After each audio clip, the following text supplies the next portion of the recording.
the Statue of Liberty was completed with hundreds and thousands of pennies. So if you feel generous this evening, I encourage you to donate both more than your ticket sales to the Burma Task Force, to the Flushing Interfaith Council, as well as to Flushing Town Hall's Challenge Grant. If you feel that you can put aside $1 a day for the next month or two, that will help us enormously, and I'm sure that it will also help the Burma Task Force enormously.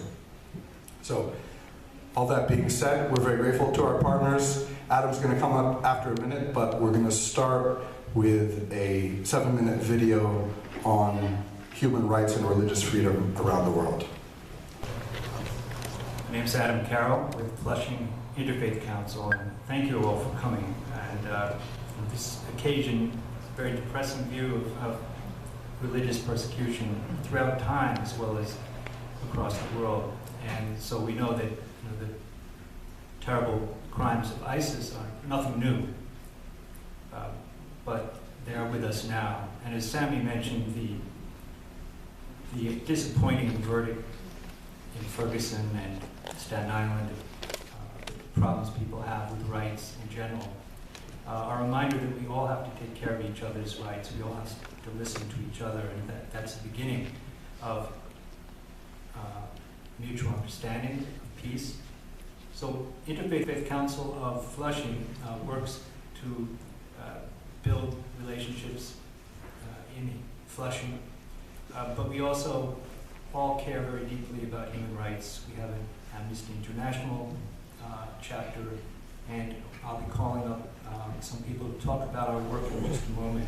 I always say the same thing, that in the same room, thanks to Sami, thanks to Flushing Interfaith Council, thanks to Burma Task Force, in the same room, they have clubbed this whole family, this whole coalition family together.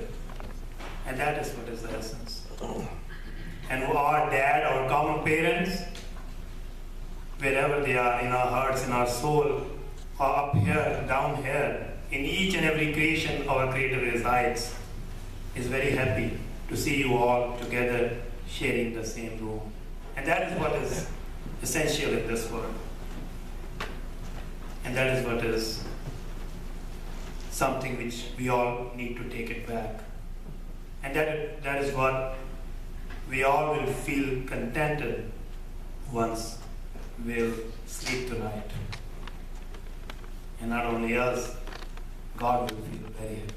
And He's feeling very happy right here within us all, seeing us walking and working together for this.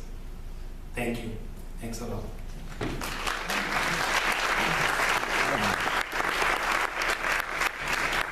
May I request Choe now. Thank you, Harpreet. Good evening. How's everyone doing today? I'm very honored to be here, to be part of this wonderful event.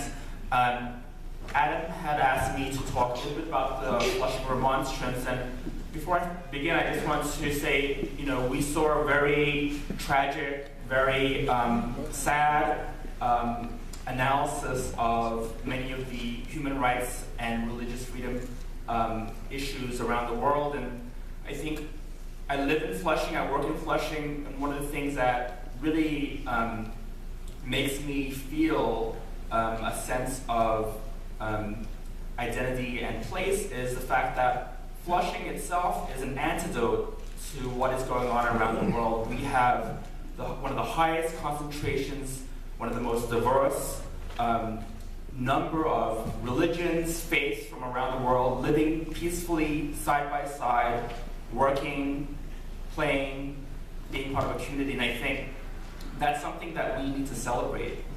And my feeling is that it's not a coincidence that this is going on in Flushing. In 1657, Sami mentioned that the farmers of Flushing rose up in protest, you could say a riot, against Governor Stuyvesant, who at that time controlled the New Netherlands colony, and basically told him that he must stop the persecution of Quakers and other religious minorities. And the document that they signed in 1637 predates the First Amendment to the United States Constitution by almost a century, and talks about, in a very modern way, the need to protect our brothers and sisters who are Muslims, Jews, Christians, people of all faiths, and that it's the responsibility of ordinary citizens,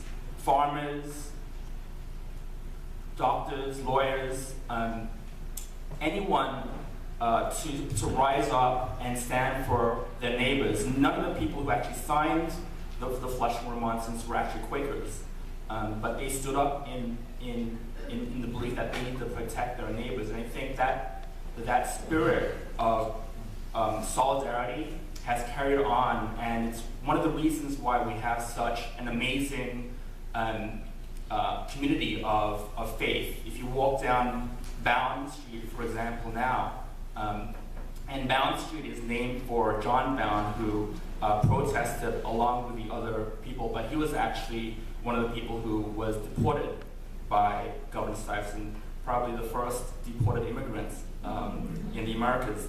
And the street that is named after, if you walk down a couple of blocks, you will see Sikh gurdwaras, Jewish synagogues, you'll see Hindu temples, you'll see Christian churches, people of all faiths, again, living side by side, praying side by side in peace. And I think Flushing, if you get sad or if you feel depressed, come to Flushing, because you'll see some wonderful people working and praying and living together. So thank you very much for being in Flushing. Welcome.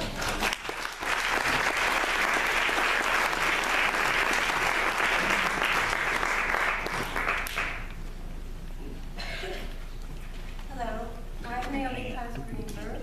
I'm a Jewish Quaker, and I also serve on the board of the Flushing Interfaith Council. I'd like to tell you about a remarkable organization by the name of Teruah, the Rabbinic Call for Human Rights. This is an organization of rabbis and rabbinical students who advocate for the human rights of Palestinians and other voiceless minorities in Israel, in Gaza, in the occupied territories, and in the United States. They also create resources for learning about human rights in the context of Judaism. I believe that Teruah's prophetic message, deriving the Universal Declaration of Human Rights from Jewish texts and claiming it as an expression of the observant Judaism, is important and can be just as truthfully expressed by observant Christians, Muslims, Buddhists, Hindus, Sikhs, and others. It is no accident that this is the case. This declaration was perhaps the first collaboration on a grand scale of representatives of all major world religions. It was undertaken by the United Nations, an organization of political entities under the leadership of Eleanor Roosevelt. We have some printed copies of it in the green room that you can look at later. I encourage you to have a look at it, discuss it with your friends, and most importantly, discuss it with your children. Thank you.